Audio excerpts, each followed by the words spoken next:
don't know what these things are called, but they're all over the place.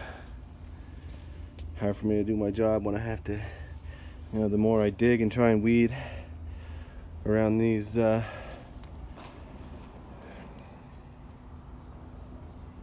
ornamental grasses, the more they just keep multiplying. I think they have like a nest all the way around like the perimeter of this garage. So every time I go to weed, more of them just keep popping up.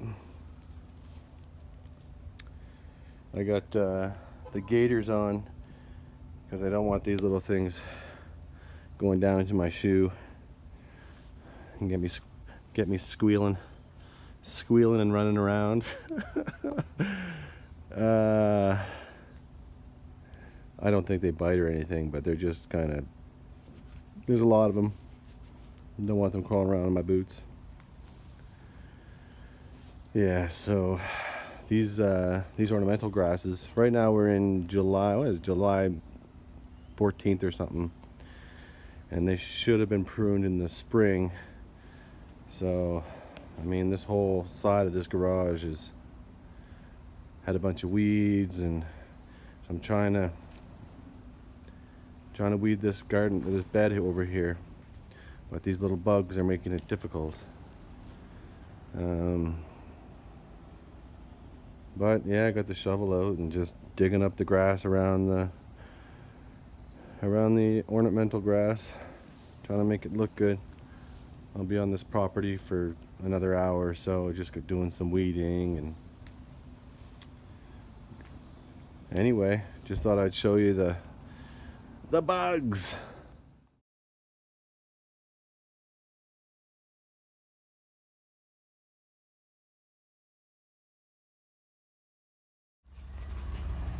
Just finished that tree job.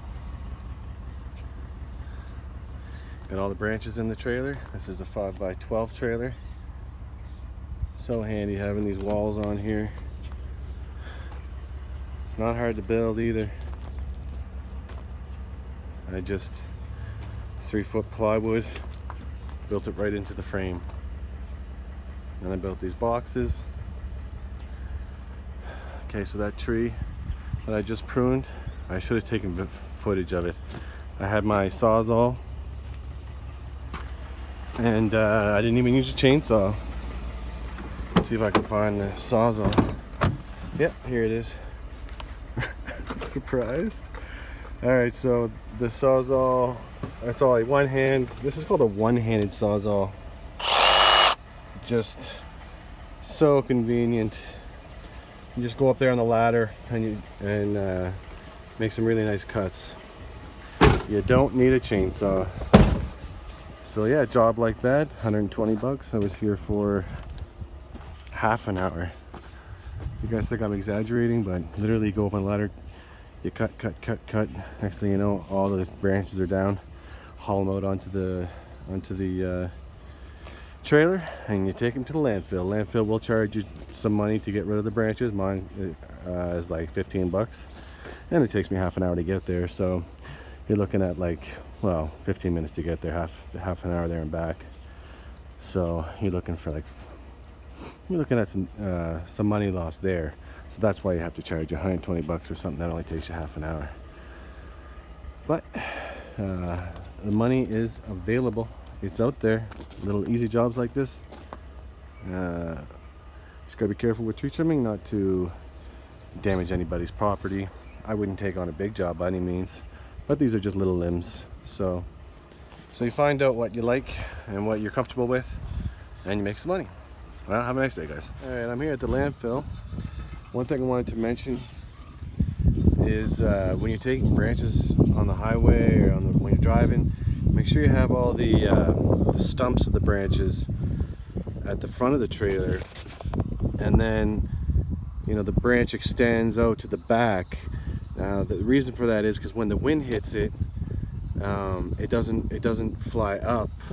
Because if it was the other way around, if the stumps were at the back and the leaves were and the branch was pointing towards the front, all the branches would want to lift.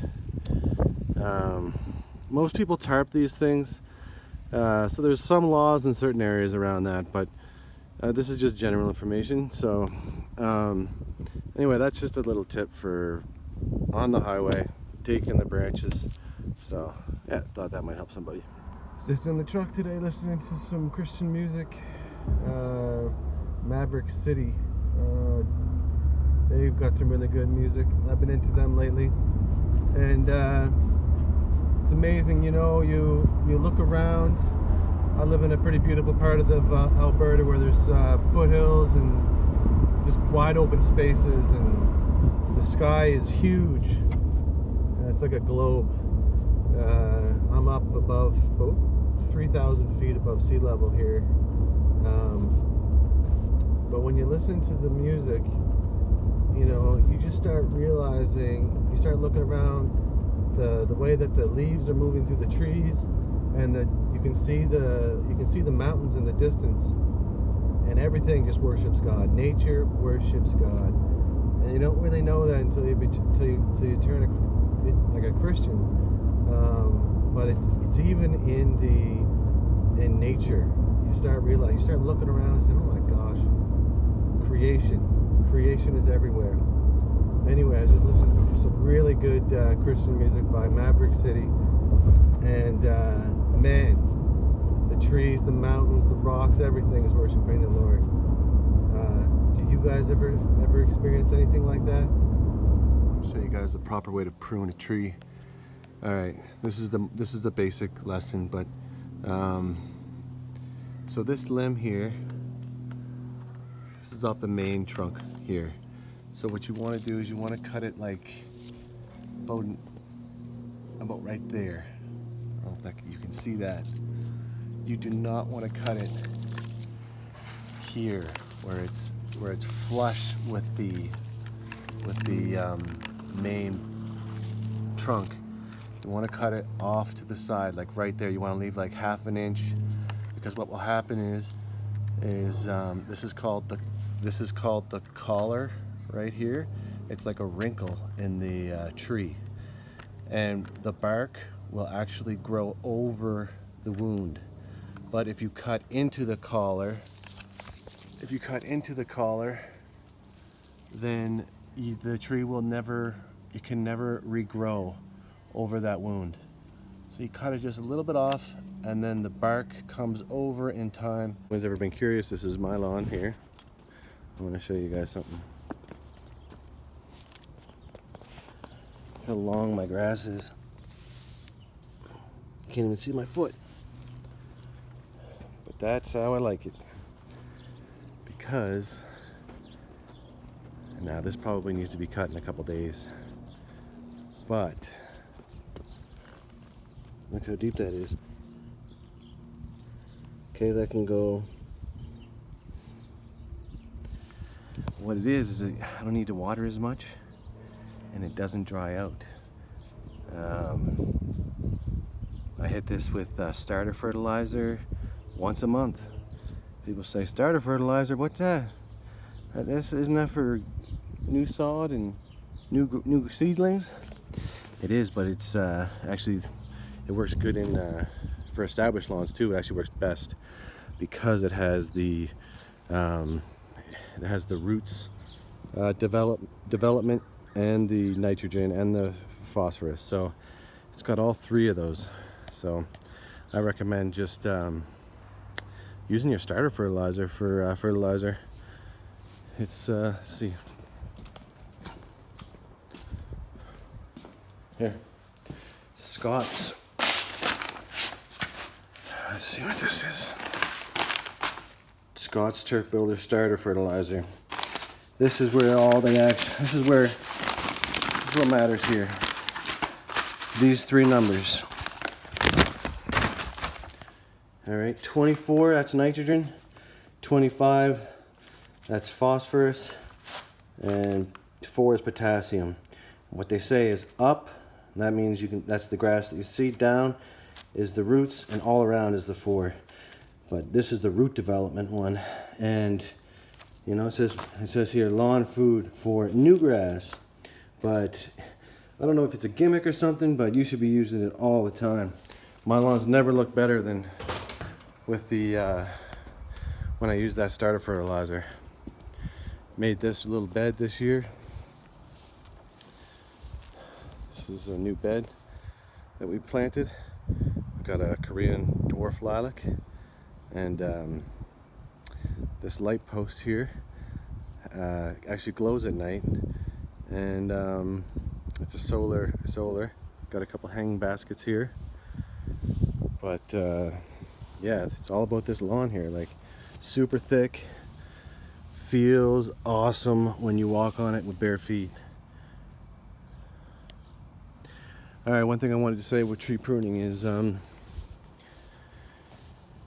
you want to be careful not to prune elm, or so, because Dutch elm disease, that's a bad one. It's killing a lot of elm trees in North America. So you don't want to prune. I think it's April to September, because that's when the insects get in those open wounds. When you start trimming elms, you start leaving gaps for the Dutch elm bug to get in, and then once they get in the community, they wipe it out. So you could be in. Imagine how much trouble you could be in if you prune the wrong tree. The other one is Dutch elm, and oh my gosh, I just had it on the tip of my tongue. Ash borer. So we're losing a lot of ash trees around North America as well from the ash borer. That's another one you can't prune in the summertime. So I think there might be one more. I have to look up, but just be careful. So remember, elm trees and the other one, whatever I said, ash. So there's green ash. There's a lot of different types of ash trees. Just look it up, find out what they are, and then you'll be able to identify, okay, well that's just a fruit tree in this guy's yard. That's just a crab apple. That's just an ornamental cherry. You know, that's a mayday. That's there's lots of them that you can. It's just those two that you can't. So be careful there. Okay, guys.